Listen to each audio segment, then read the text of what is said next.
Құрметті қазақстандықтар, баршаңызды 25 қазан Республика күнімен шын жүректен құттықтаймын. Сіз бен біздің жалғыз отанымыз бар, ол Қазақстан. Ақтөбе қаласы номері 22 орта мектебінің ұстаздары және оқушылары сіздерді Республика күнімен шын жүректен құттықтайды. Еліміз аман, жұртымыз тыныш болсын.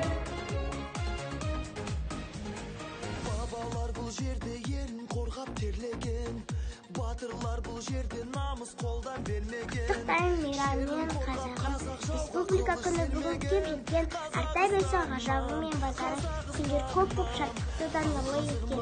Республика күні бұл, мерекені тойлайық, күліп ойнап қазағым, мерекеде жайнайық, жаса менің қазағым, көк туымды желбіреп, патриотты сезіммен жүрегіміз елжіреп.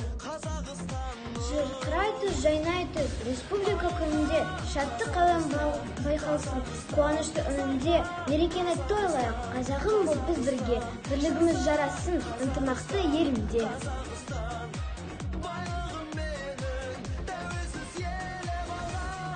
20 қазан бол, атаулы күн мереке, Республика күні бұл, олар елге береке.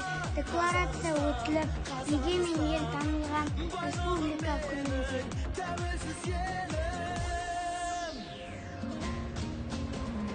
Баршаға танылы olan байтақ жерім бар, егемен тәуелсіз қазыналы елім бар.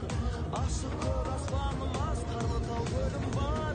Қазақстаным, Қазақстаным, жасасын қазағым, жаса батыр жастарым.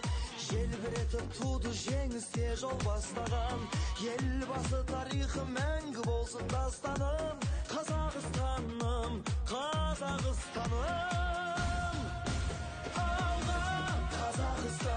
Қазақстан, самға Қазақстан, Қазақстан, жаса